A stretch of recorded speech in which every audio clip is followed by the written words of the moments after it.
Hello everyone, আসসালামু আলাইকুম। কেমন আছেন সবাই?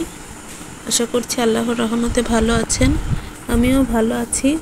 কিন্তু আমার ছেলেটাকে দেখুন, এই যে ওর নাভিতে কি আসলে কিছু হয়নি, বাট ওর নাভিটা এই অবস্থায় আছে আর কি। আর আজকে ওর বয়স 25 দিন। তো এই অবস্থায় কি করা যায় আমি কিন্তু কিছুই জানি না। তাছাড়া আমার ছেলের কিন্তু খাওয়া দাওয়া মোটামুটি সবই ইনশাল্লাহ মাশাল্লাহ খুব ভালো, কিন্তু হচ্ছে আমি এই নাভিটা যেটা এখনো শুকায় নাই, জানি না আপনারা কতটুকু বুঝতে পারছেন। এটা নিয়ে আসলে আমি খুবই টেনশনে ভুগছি। আজ কয়েকদিন যাবৎ এটা নিয়ে আমি ভালো করে ঘুমোতেও পারছি না। তো দেখুন, আমার বড় ছেলেটা আসলে কথা বলে ফেলছিল। তো যাই হোক, ওর কথায় কেউ কিছু মনে করবেন না। ও এমনই, নিষেধ করলেও শোনে না। আর এই যে দেখুন, এখন এর সাইড দিয়ে চারিদিক দিয়ে ভায়োডিন দিয়ে পরিষ্কার করে দেওয়া হয়েছে। আর এটা কিন্তু প্রচুর পরিমাণে ছাকা হচ্ছে, আমার মা ছেঁকে দিচ্ছে আর কি, আগুন দিয়ে আর কি। আসলে আগুনে এমন বুড়ো আঙুলটা আর কি হিট করে নিয়ে তারপর ওইটা তেল দিয়ে আর কি এখানে ঠেসে ঠেসে ধরে ভেতরে ঢুকিয়ে দেওয়ার চেষ্টা করছে, কিন্তু আর কি হচ্ছে না। তো এর জন্য দেখুন, এখানে দুটো ওষুধ, এই যে নেবালন পাউডার, এটা ব্যবহার করার জন্য এনেছি, জানি না কি হবে। আর এই যে আর একটা হেক্সিকর, আসলে এইটা দেওয়ার পরে নাভিটা উপর থেকে আর কি যতটুকু বাড়তি অংশ ছিল ততটুকু পড়ে গেছে। আর পড়ার পর এই অবস্থায় আছে আর কি। এখন কি করলে কি ভালো হবে সেটা আপনাদের কাছে একটুখানি আমি উপকৃত হওয়ার জন্য চাচ্ছি। তো এটা এখন লাগাবো কি না বুঝতে পারছি না। আসলে ওর নাভিটা তো পড়ে গেছে, তো এইটা লাগালে এখন ঠিক হবে কিনা বুঝতে পারছি না। আর এইখানে তো ড্রেসিং করছি, তো কি করব বুঝতে পারছি না।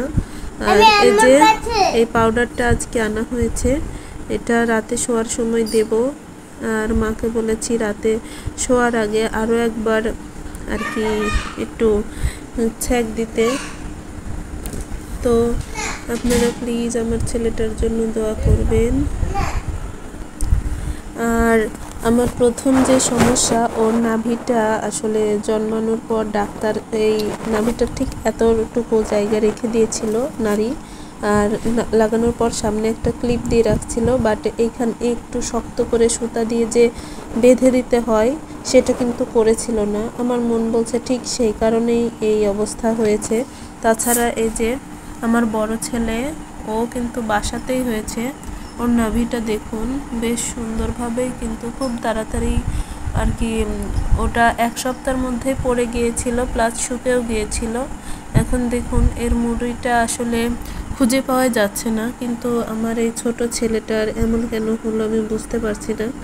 আসলে এখন আমার কি করা উচিত সেটাই আপনাদের কাছ থেকে একটুখানি উপকার পাওয়ার জন্য বলছি। প্লিজ প্লিজ প্লিজ আপনারা ভিডিওটা দেখবেন, বুঝবেন, জেনে শুনে আমাকে কমেন্ট করবেন। শুধু শুধু ভালো হয়েছে, ভালো লাগলো এইসব কমেন্ট করবেন না। আমি একটা উপকার পাওয়ার জন্যই আপনাদের মাঝে এই ভিডিওটা করেছি। জানি এখানে অনেক মা বোন আছেন যারা দেখবেন আমার ভিডিও, তো তাদেরকে একটাই অনুরোধ করছি, প্লিজ আমাকে একটা ভালো সাজেশন দেবেন।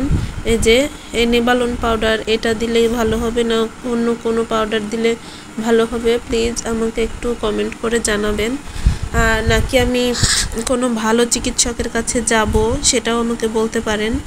আর আপনাদের কারো বাচ্চার সঙ্গে যদি এমনটা হয়ে থাকে তো প্লিজ সেটা আমাকে বলবেন, আপনারা কিভাবে এটা ঠিক করেছিলেন।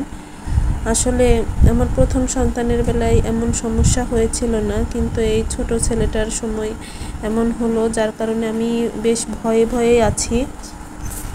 তাছাড়া আমার ছেলেটা খাওয়া দাওয়া মাশাল্লাহ ভালোই করে, আর খুব সুন্দর ঘুমায়, রাতেও জ্বালায় না, দিনেও জ্বালায় না।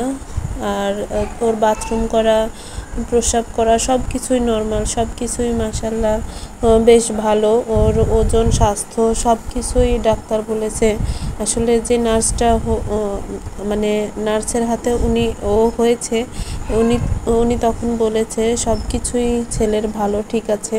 তো বাসাতে যেহেতু আমার ডেলিভারিটা হয়েছে, সেহেতু অনেক আর কি কষ্টের মধ্যে দিয়েই হয়েছে, বাট তারপরেও আমার সন্তান কোনো রকম আঘাত ছাড়াই বেশ ভালোভাবে নর্মালি আল্লাহ আমাদের সন্তান এবং আমাকে দুজনকেই আর কি সুস্থ রেখেছেন। আর এই যে দেখুন আমার ছেলেটার চুল অনেক বড় বড়, দেখুন ক্যামেরাতে বোঝা যাচ্ছে কিনা জানি না, অনেক বড় ওর চুলটাও কাটতে হবে, বাট আসলে এখন ওর মাথাটা নরম, যার কারণে আমার একটু ভয় হচ্ছে চুলটা কাটতে। তো যাই হোক, চুল নিয়ে আমার অত টেনশন হচ্ছে না, যে চুলটা যেদিন সেদিন কেটে দিলেই তো হয়ে গেল, সমস্যা নেই। আর চুলটা মাশাআল্লাহ বেশ সুন্দর ঘন হয়েছে। আমার প্রথম সন্তানের কিন্তু এত চুল ছিল না, বেশ পাতলা কয়েকটা চুল গজিয়েছিল, বাট এই যে দ্বিতীয় সন্তানের মাশাআল্লাহ অনেক সুন্দর চুল হয়েছে। আর আমার দুটোই ছেলে, এটাও ছেলে, প্রথমটাও ছেলে। তো দেখুন আমার যেটা নিয়ে সবচেয়ে বেশি টেনশন সেটা হচ্ছে এই নাভি। সো প্লিজ আপনারা কমেন্ট করে জানাবেন আমার ছেলেটার এই নাভির আর কি ঠিক করতে আমি কি করব, কি করলে ভালো হবে, প্লিজ আমাকে কমেন্ট করে জানাবেন। আর আজকের ভিডিওর এখান থেকে বিদায় নিচ্ছি। ভালো থাকবেন আপনারা সবাই। আল্লাহ হাফেজ। আসসালামু আলাইকুম।